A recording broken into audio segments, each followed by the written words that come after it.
আমরা যদি কেউ ডোপামিনের এই নেশার মধ্যে যদি ঢুকে যায়, এইটা থেকে বাঁচার বুদ্ধিটা কি, যে এটা থেকে আমি বাঁচতে পারবো, এইটার কোনো বুদ্ধি আছে কিনা। প্রথম যে জিনিসটা মাথায় রাখতে হবে, আল্লাহ কত সায়েন্টিফিক, কারণ আল্লাহ তো আমাদের ম্যানুফ্যাকচার করছে, এই জন্য আল্লাহ জানে। বলছে যে অশ্লীলতার নিকটবর্তী হইও না। আল্লাহ কিন্তু কইতে পারতো যে অশ্লীলতার একটু কাছাকাছি যাবা, দেখলা একটু, অশ্লীলতায় নিজে না গেলে হইলো একটু, কিন্তু আল্লাহ কি বলছেন, অশ্লীলতার নিকটবর্তী হইও না। কারণটা কি? কারণ আল্লাহ জানে যে অশ্লীলতার নিকটে আমরা যখন যাই, একবার যদি ওই হাই ডোপামিন ক্ষরণের কাজের মধ্যে আমরা ঢুকে পড়ি, তারপরে মনে হবে ঠিক আছে এইবারে লাস্ট, তারপরে আরেকবার, তারপর মনে হবে আরেকবার, প্রত্যেকবারে মনে হয় আরেকবার। এই আরেকবারটা শেষবার হয় না, আরেকবার করতে করতে দেখা যায় জীবন বরবাদ হয়ে যায়। তাহলে এখন প্রশ্ন যে ভাইয়া ঠিক আছে, আল্লাহর এই নিয়ম তো খুবই অসাধারণ, তা ধরা যাক যে কোনো কারণে কেউ ভুল করেই ফেলছে, তাহলে তওবার ব্যবস্থা যেহেতু আছে, আমাদের ক্ষেত্রে এইটার ক্ষেত্রে তওবার ব্যবস্থা আছে কিনা? আছে, খুব অসাধারণ। বিজ্ঞানীরা এখন দেখতেছে যারা কোনো ড্রাগ থেকে শুরু করে যে কোনো জিনিসের নেশায় আসক্ত, ড্রাগ মানে তো বুঝছি যেটা আমরা অ্যালকোহল, তারপরে হিরোইন, নিকোটিন, সিগারেট, এটাও ড্রাগ। এগুলো থেকে শুরু করে কেউ আছে ডিজিটাল ড্রাগে আসক্ত, যেখানে যাচ্ছে ছবি তুলতেছে, দিচ্ছে, পাগলামি, ওর নিজেও জানে না, মেন্টালি ইল, বুঝতেছেন আমার কথা, এটাই ভালো। নো, টেকনোলজিকে আমরা ভালো কাজে লাগাবো, কিন্তু টেকনোলজি যদি আমাকে কন্ট্রোল করে, তাহলে এইটা হচ্ছে চূড়ান্ত দাসত্ব, চূড়ান্ত দাসত্ব। টেকনোলজিকে ভালো কাজে লাগালে অসাধারণ, কিন্তু এইটাকে যদি আমি দেখা যায় যে আমি যেখানে যাচ্ছি আমার পার্সোনাল সবকিছু এখানে দিচ্ছি, তাহলে এইটা হচ্ছে দাসত্ব। আর প্রশ্ন হলো, কোনো কারণে কেউ এই দাসত্বের মধ্যে পড়ে গেছে, তাহলে তার বাঁচার বুদ্ধি আছে কিনা? আছে। সেটা কিভাবে হতে পারে? ইসলাম কি সুন্দর একটা নিয়ম আমাদের দিল। বিজ্ঞানীরা দেখতেছে যে যে কোনো খারাপ অভ্যাস থেকে নিজেকে কেউ যদি বাঁচাতে চায়, তাহলে তার 1 মাস, অ্যাবসলিউটলি 1 মাসে আসছে। অনেকের মাথায় বোধহয় আসতেছে ভাই রোজাও তো 1 মাস। হ্যাঁ, 1 মাস তাদেরকে রোজা রাখতে বলতেছে। আচ্ছা, অনেকে বুঝতেছে না যে ভাই রোজা রাখবো মানে ঠিক জিনিসটা বুঝি না। রোজার দিন আমরা কি করি? সকাল একদম সূর্যাস্ত থেকে, সুবে সাদেক থেকে একদম সূর্য উদয় হওয়া পর্যন্ত স্বাভাবিক কাজকর্ম থেকে একদম নিজেকে বিরত রাখলাম, খাবো না, কিচ্ছু করবো না, ঠিক না? ঠিক তেমনি করে একদম ফজর থেকে শুরু করে, সুবে সাদেক থেকে শুরু করে একদম ধরা যাক সন্ধ্যা পর্যন্ত কোনো রকমের ডিজিটাল ডিভাইস, কোনো রকমের হচ্ছে ড্রাগ, যেইটাতে আমার প্রবলেম, এইটার সাথে আমি যুক্তই হব না, যুক্তই হব না।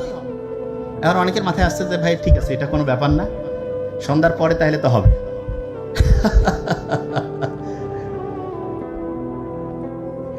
একজন ওই রোজার মাসে সন্ধ্যার আগে হচ্ছে যে তার কাছে অফিসে গেছে যে আমার এই কাজটা একটু করে দেন।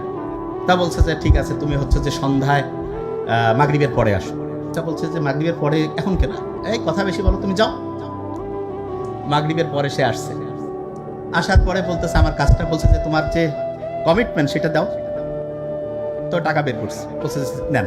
বলছে না না, হাতে কেন দিচ্ছ? বলছে কি করবো? ডয়ারটা খুলে দিল ওর সেক্রেটারি, বলছে ডয়ারে দাও।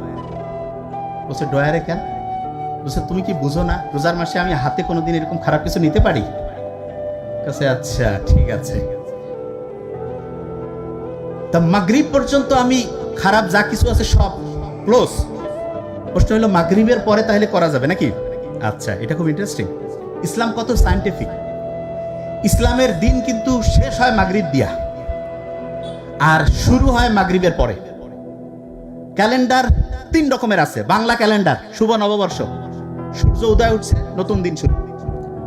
ইংলিশ নববর্ষ, 12টার পরে পাগলামি শুরু হয়ে গেল। আর ইসলাম কত সায়েন্টিফিক, ঘুমের কোনো ডিস্টার্ব নাই, আফটার মাগরিব নতুন দিন শুরু।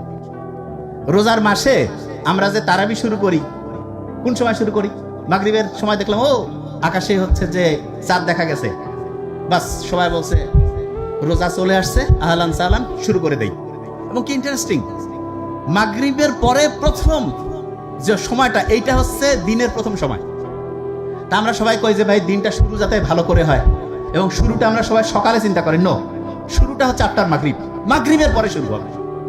তাহলে এই যে একটা দিন আমি শেষ করলাম, শেষ করার পরে শুরুটা অবশ্যই মাগরিবের পরে ভালোভাবে।